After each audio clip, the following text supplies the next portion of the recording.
What's good, people? Time for another Magic Man review. Today's book, it was highly recommended to me. A lot of people in the alternative spheres on the internet and the world of the woo, um, they talked highly about this book, and they said um, it was recommended or mandatory for officers in the Chinese military to read this. I don't know if that's true. Sometimes I can't remember things quite as well. But let's get into it. Now, I can't pronounce this guy's name. He's got a Chinese name. So I'm going to just say The Three Body Problem by Mr. C. Liu. If it's wrong, hey, I'm not a Chinese speaker. It's a fiction book. And I wasn't expecting it to be a fiction book. I didn't do my research on the book. What I do sometimes is I hear about good books and I just put it in my Amazon wish list, and then I'll go to the library and get it for free. So sometimes you can't always do that. Some books are hard to get, but the ones I can, I do. And this was a good book, even for fiction. The problem I have with a lot of fiction is the same problem that I have with television. And that for most of the time it's just made up. It's not real. But this book was interesting. It really was. A lot of Western movies, literature, you can just see. If you have any experience, if you've been on this world long enough, you know what's going to happen. If you walk into any movie theater today, you sit down, you watch the movie, and you know what's going to happen. Because it's the same plot over and over again, regurgitated. Not this one. It's not Western. But this is what I liked about this book, because it's very different from what I'm used to. Even though it's fiction, if I had known it was fiction, I probably wouldn't have got it. But it's real good. I really enjoyed the book. There's just a few critiques of the book. Even though it was written by a Chinese man,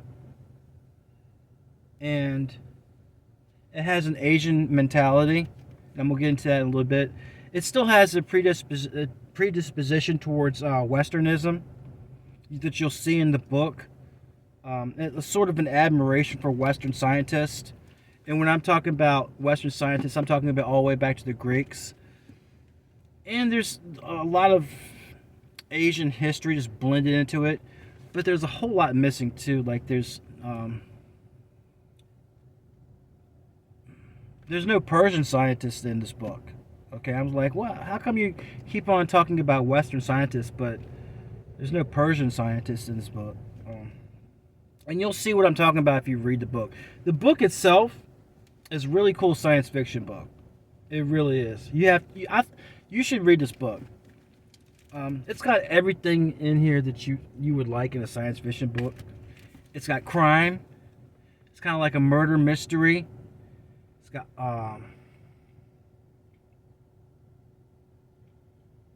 let's see. It's got space aliens, alternative reality, and with a big giant dose of the Cultural Revolution, which in it itself was crazy. I don't remember the Cultural Revolution, but I know of it. It was before my time. But it was just crazy, man. If you really want a book on craziness, go look up and go get books on the Cultural Revolution in China. These people just lost their freaking minds. We had like a mini Cultural Revolution here in the West, where people, they think they're dogs, and they go around, acting like they're dogs, or the men are women, and the night is day, and that men could breastfeed children. It's just the craziest stuff. It's like, and it doesn't come from the bottom up. It comes from the top down. Why they do it, I don't know. Maybe it's some form of population control. I don't know. But it usually works for the young, because young people are stupid. They haven't been around a long time, and they don't recognize, like, sometimes common sense just escapes them. but it's got that in there. It's got the Cultural Revolution. Cultural Revolution was way out there, but it's got everything you want. It's all blended in one, and plus, it's not about Westerners, which is kind of a nice little break from somebody who's tired of like Western drama. It's a really good book. I liked it. There are some assumptions in this book that it's really from a normie perspective.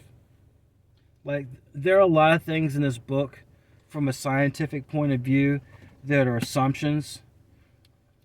Scientists themselves can be very closed-minded, and they have like a school of thought, like a scientific narrative that scientists ascribe to history of the Earth, and sometimes it's just not correct. And you'll see, like, try to give a good example of this. Like some of the first astrologers who said, well, not the first astrologers, some of the early European astrologers came out with the heliocentric solar system, and they got burned at the stake, right? Crazy, crazy. And you look at it now, it's like these people are backward.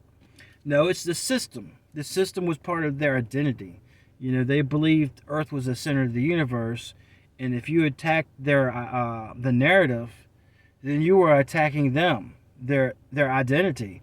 You know, their whole little world. So you can't have that. No, no, no. You got to burn them at the stake. But there's really, the book is very scientific. But the good thing about it, if you read it, if you know you read this book, just shits and giggles and entertainment, what it's for. It's not so scientific that your layman can't understand it. Like myself, I'm not an engineer, but I could understand what was being said in this book. For the most part, there's some stuff that was kind of whatever. Just kind of roll with it. But this book subscribes scientifically to a lot of the narratives that are out there. I'll give you some examples. The Big Bang Theory. Okay, the Big Bang Theory, scientists accept it as what it is, as like its scientific truth. But there's a thing out there called the slant experiment, which kind of it doesn't disprove the Big Bang Theory, but kind of throws a monkey wrench into it. It's like, well, if this is your narrative and this is your scientific evidence points to this, how about this? Evolution, human evolution, to human beings evolved from monkeys or other primates. I don't know. They have never found a missing link, like a hybrid human hybrid primate. Okay, they've got Neanderthals. Neanderthals were able to mate with modern human beings, and most people on the earth have a little bit of Neanderthal DNA running around in them. But the theory of evolution, which is still a theory, it's not scientific fact. Some people will tell you it is, but it's just like the scientific fact of the earth being the center of the universe. It's a fact until it's not. The out of Africa theory, modern humans came out of Africa and evolved into all these different peoples of the earth. That's not a proven fact either. For most of the people in the West and the East, they could trace their languages back to the Indo-Aryan or Indo-European language. So that is kind of flawed. The hunter-gatherer narrative. This is a good one right here in the book because it assumes that human progress came by hunter-gatherer. Like, we start off as hunters, we're gathering and eating food stuff, and then slowly civilization was steadily progress. That's been proven untrue as well, because they're finding these civilizations, these cities that have been buried, like Gobekli Tepe. I don't know if I pronounced that right. Who cares? But they found other civilizations have been buried, and they had to change their timelines. It's like, hey, you guys were supposed to be, we were supposed to be hunter-gatherers at this time. But this site right here that we unearthed in Turkey, guess what? It doesn't compute. Another monkey wrench thrown in their scientific facts. Okay. Let's see. Before I get back to the mindset of the book, there is no I'm not gonna get into it. I'm not trying to throw shade on this book because it's really a good book. It really is. But it goes kind of it goes along the line of scientific accepted theories, which is cool. Most normies will love this book. It's a good, entertaining book, but it's way out there sometimes. And some of the stuff is kind of way out there. I loved it personally. It's like, oh wow, they're doing this, this, and this, and this, and it keeps you kind of guessing. It's got a nice little ending too. People should read this book. If you read this book, if you're a Westerner, you have to understand that they, Northeastern Asian peoples have a different mindset. They have a different perspective on life. And I'm talking about Koreans, Japanese, and Chinese. And I've lived in Japan. I've been in the Far East, and they have a different kind of mindset. Okay, very analytical, really heavily focused on science. Science is like a deity. Okay, if you look at Japanese, some of their programs, it's really focused on science. They have a different mindset as opposed to someone like a Latinized mindset, say for like the Spanish. There was this movie I watched one time called What Happened to Lorca. Lorca was a poet during the Spanish Civil War, and they basically kidnapped him and killed him, buried him in a wherever, got rid of the body. And the whole movie was like an hour and a half, almost 2 hours. They're like, oh, what happened to Lorca? Where is he? What did they do? And they were interviewing people like, I knew Lorca. He was a great man, you know. I loved him because he was so intelligent and out there. And he stood up against the system. I'm like, okay. I just spent an hour and a half, hour 45 minutes. And all y'all did throughout the whole thing was like, where is Lorca? Where is he? I'm like, I can tell you where he's at. I can tell you what happened to him. He said some stuff that the government didn't like, who Franco didn't like, and they shot him, or they killed him, and they got rid of his body somewhere. Oh, but where's Lorca? What happened to him? Lorca, he's playing chess with Jimmy Hoffa right now. You're not going to find him. That's the kind of a different mindset. See, they'll dwell on stuff like the Latinized mindset. They'll just dwell on stuff for a long time, as opposed to maybe a more Anglo mindset, where it's like, just get to the point.